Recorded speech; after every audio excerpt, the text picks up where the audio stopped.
ભાઈ હા સાહેબ. જુઓ, પેલા કેટલીક વાત કરું એ સમજી લો કે તમે જ્યારે મળી ગયા ને હા એ પરિસ્થિતિ આખી જુદી હતી. હા અત્યારે આવું મળવાનું જ બંધ કરી દીધું છે. સવારે 4 વાગ્યાથી ઉઠું છું, રાતના 11 વાગ્યા સુધી જવાબ પૂરા નથી થતા. હા હા હા એટલે તમને લોકોને જે અપેક્ષા છે કે હું મળી ગયો છું કે તાલીમ કેમ્પમાં આવી ગયો છું તો મને અગ્રતાક્રમ આપો, એવું શક્ય નથી. હા જે જવાબ વોટ્સએપથી આપી દીધો એ ફાઇનલ જ હોય. હવે તમારા કેસની પર્ટિક્યુલર વાત કરી દઉં હા કે તમે કેસ હારી ગયા છો.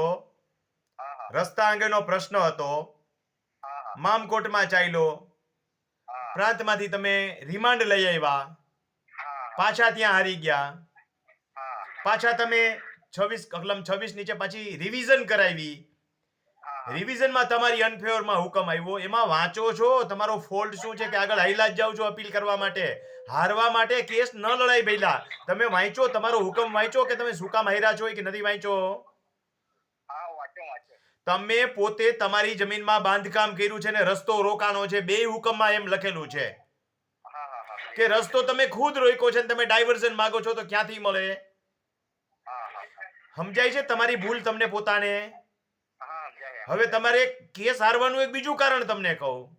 હા જે આ યુટ્યુબમાં મૂકીશ એટલે બીજા ભાઈઓને ખબર પડે હા હા કે આપણે ખેડૂતોને કેજીપી દુરસ્તીની ખબર તો પડતી નથી. એનું ગળા ઢેડી ઢેડીને કહી ગયો કે 7 નંબર જુદા પડી જવાથી માલિકી એક સાબિત થતો નથી જુદા પડવાનો. તમારા હુકમમાં ચોખ્ખું લખ્યું છે કે વણ વેચાયેલી મિલકત છે, એ શબ્દ વાંચો. હા હા વાંચે વાંચે. તો વણ વેચાયેલી મિલકતમાં તમે ક્યાંથી જીતો ભઈલા? હા તમે તાલીમ કેમ્પમાં આવજો, મફતે આવજો, પણ કાંઈક સાચું શીખો મારા વાલા. હા હા સમજાય છે તમારો ફોલ્ટ શું છે ઈ? હા હા અને તમારી પાસે સરપંચ માપણી શીટ નથી, વણ વેચાયેલી મિલકત લઈને બેઠા છો, કેજીબી દુરસ્તી કરાવ્યું નથી તો આપણે કેસ અહીંયા નહીં, માલિકી એક નહીં હારવાના. હા હા ખેડૂતોને યાર એટલે તો ઓલો ઢોલ ગળામાં નાખીને હું વગાડું છું. હા હા સમજાય છે? ઢોલ ગળામાં નાખીને વગાડવું એટલે અત્યારે આ જે કરી રહ્યું છું તમારી હારે વાત, એ પણ ગળામાં ઢોલ નાખીને જ વગાડું છું બધા ખેડૂતો માટે. હા કે કાંઈક સાચી પરિસ્થિતિ શીખો, સમજો તો દુઃખ ઓછું થશે, નકર દુઃખ જ લાગશે કાયમ. હા ખેડૂતો પાસે પૂરતા ડોક્યુમેન્ટ હોતા નથી, તમારી થઈ એવી હાલત થાય.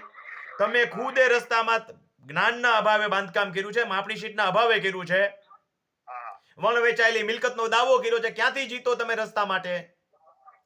3 જગ્યાએ હાર્યા છો. હવે વકીલ શું કહે છે? હજી આગળ જવું છે એમ કહે છે વકીલ? વકીલ એવું કે સિવિલ કોર્ટ હવે દાવો કરવો ના જાઓ સિવિલ કોર્ટમાં, ના જાઓ. કેટલા પૈસા ખર્ચી નાખ્યા? 80,000 તો થઈ ગયા સાહેબ. હવે 1,80,000 બીજા ખર્ચવા છે તોય પાછા હતા ને ન્યા. ના વકીલ સાહેબ એવું કે લાખ રૂપિયા થશે બીજા. લાવો, તમને ક્યાં લખી દઉં તમે હારશો એમ. હા હા હા હા એવું. મને નથી ગમતું કોઈને તમે હારશો એમ કેતા, પણ ફોલ્ટ તમારા છે, ક્ષતિઓ તમારી છે. હા હા સમજાય છે? સમજાય છે સમજાય. કેસ ન કરો, સમાધાન કરો. એટલા એને દિયો એના કરતા રસ્તા માટે જેને રસ્તો રોક્યો એને દિયો એની હારે ફટાફટ કરો. અને સાહેબ શરદ બંગનું જે આપ્યું છે એ હે? હવે આવશે. શરદ બંગ લખીને આવ્યું છે ને આપણે બંને પક્ષમાં આવ્યું. શરદ બંગની કાર્યવાહી ચાલુ થશે. મરશો તમે શરદબંગમાં, 2 જણા ઊંડા કૂવામાં પડીને. હા એટલે એવું કહેતા હતા. હું ગયો હતો કૃષિપદમાં મળવા તો બંનેને 60 દિવસ પૂરા થશે ને એટલે કે તમારે ત્યાં આગળ નોટિસ આવશે અને તમને બોલાવશે ત્યાં આગળ અને એની કાર્યવાહી થશે તમારા ઉપર એમ. હાવ ગધીન ભાર્યું બધું જાશે. હું કીધા રાખું છું અનેક વાર. સાથણી વાળાઓને તો ખાસ કહું છું. એટલે તમારી વિડીયો વાપરી હતી એટલે પેલું શું કે આપણે જાતે એટલે તો મેં તમને કીધું કે તાલીમ કેમ્પમાં પધારજો પરમાર સાહેબ, કંઈક સાચું શીખી જાજો. સાથણી વાળાને ઘણા એમ લાગે રમણીકભાઈને હાથણી ગમતી નથી. મને બધુંય ગમે છે. મને મૂળભૂત ખેડૂતના પ્રશ્નો ઊભા થાય છે એ નથી ગમતા. હા હા હા અને ખેડૂતો પોતે સમજતો નથી. હાથે કરીને ભરાયા ને અમે એમ. હાથે કરીને ભરાયા. હા હા એ વાત પરમાર સાહેબ, સાથણી વાળાને હું જ્યારે આવું કહું ને કે તારી પાસે કાંઈ નથી ત્યારે એને હું કડવો લાગુ છું. હા હા પણ એને ખબર નથી કે કડવો લીમડો કેટલો મીઠો છે ઈ. હા હા એ વાત સાચી થાય. તમને હવે સમજાણું. હા હું કેસ કબાડા નો કરવા સામે ધાડીને સીડીએ ચડવાની ના પાડું કે કાંટા લાગશે તોય ચડે. હા હવે તમે રસ્તાને મૂકો એક બાજુ, જમીન શ્રી સરકાર થવાની અણી ઉપર આવી ગઈ અને હજી કયો છો સિવિલ કોર્ટમાં જવું છે. ના સિવિલ કોર્ટમાં તો નહીં ગયું સાહેબ. ના જાઓ સિવિલ કોર્ટમાં, વકીલ હું જે ઈ કીએ. ના ના ના હા, ના બોલો બીજું કઈ પૂછવું છે?